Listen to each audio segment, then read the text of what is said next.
Happy Friday out there, folks. It's Darius Dale here to present our macro minute for Friday, March 18, 2022. Starting with markets this morning, we have stocks mixed with US and Europe down, Asia up, commodities mixed this morning, crypto mixed as well, dollar up, global bond yields down.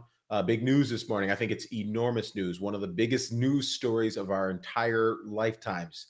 9 a.m. call with President Putin President Xi and President Biden. They're obviously going to talk Russia, Ukraine. Biden is expected to be quite harsh in his persuasion and sort of try to back China off of its support of Russia. And he's expected to warn President Xi of quote unquote costs if China continues to back Russia or continues to find ways to help Russia avoid U.S. and global sanctions. So this is going to be a big deal. This is a big deal. And don't forget, on Monday, this past Monday, we had the White House National Security Advisor, Jake Sullivan. He warned China's top diplomat, Yang Jiechi, of serious consequences if Beijing continues to support Russia. So overnight or a couple of days ago, we had the Congress voted to end regular trade ties with Russia. That paves the way for sharply higher tariffs on Russian goods. There is a real bifurcation of Russia out of the U.S. and global economy here. And the risk is that China gets sort of pulled into that bifurcation process and really accelerates what we all knew was coming anyway, which is sort of the kind of, I wouldn't say the end of dollar hegemony, but the beginning of the end of dollar hegemony. And that's not going to be a very easy process for financial markets to develop or to process and digest. So stay tuned. Obviously, it's calls at 9. We're going to get some stories out of that shortly after. So again, I think it's a really big catalyst. So just want to spend some time on that this morning. Shifting gears to the macro front. Lagging hard data out of the U.S. economy confirms just how robust growth has been on a trailing basis. The process of investor consensus and the Fed both transitioning from a view that, quote, the economy is very strong and well conditioned to handle tighter monetary policy, to quote Powell, to a view that the economy is meaningfully slowing and persistently disappointing consensus expectations is a pending catalyst asset markets must price in over the medium term. As previously indicated, our best guesstimate for when that process commences is mid to late Q2. Taking it to the chart here, what we're showing here is our grid model. On the x-axis, we show the 3-month impulse of inflation. On the y-axis, we show the 3-month impulse of growth as measured by the OECD Composite Leading Index Time Series. And as you can see, so a negative value on the y-axis will get you that means growth's decelerating. So we've been persistently decelerating on a trending basis since going back to July 21 in leading indicators terms. And so, but that pace of deceleration has been pretty modest, really, since kind of November, December, January. It's projected to be pretty modest still, all the way through May.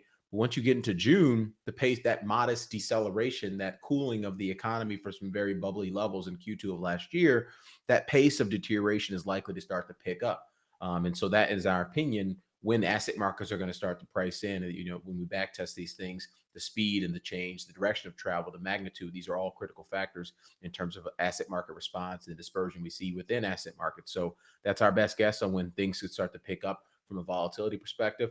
Obviously, things have been pretty volatile to date, but we're actually saying that they actually get worse, particularly as you look at the back half of the year with some pretty deep deflation and conditional probability terms priced in from the economy. This is just not just the U.S. economy; it's also the global economy as well. Just taking it to kind of our global grid model view. So getting back to the data, February industrial production, that decelerated a little bit on a 3-month season annualized basis to 6.2%, but obviously that's an extremely robust number in levels terms. February capacity utilization, that ticked up to 77.6%. That's the highest point we've seen since March of 2019.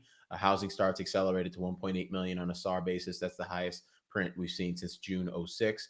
Shifting gears to the probable range setups, S&P 500, that is bearish fam still with only 0.6% of upside in its probable range versus minus 9.5% of downside.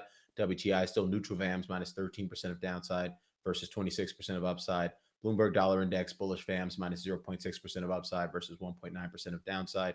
10-year Treasury yield, bullish VAMs, minus 30 basis points of downside versus 18 basis points of upside. Bitcoin bearish VAMs still minus 17% of downside versus 3% of upside. It looks like it's fading again. Like the 5th time since February, it looks like it's fading at the upper boundary of our probable range. And that it has been a leading indicator, a very short leading indicator for broader risk on and risk off sentiment in recent months. So definitely keep an eye on that. Ethereum is still at the upper boundary of its probable range this morning with 21% of downside, still bearish VAMs as well. And then lastly, gold broke out to bullish VAMs today. So that obviously means our volatility adjustment factor in that model finally came in, and that's a function of the real 10-year tip shield, the 10-year real interest rate in the U.S. Finally settling into a level that allows gold to be bullish quantitatively, reduces the drawdown risk that we see in gold. So obviously, now bullish, and so the probable range has skewed itself higher, -1% of downside versus 8% of upside. So good spot to be started legging into gold to the extent you missed the initial part of the big bull phase. So with that, Darius Dale presenting our macro minute for Friday, March 18th, 2022. Everyone, best of luck out there. Have a great weekend.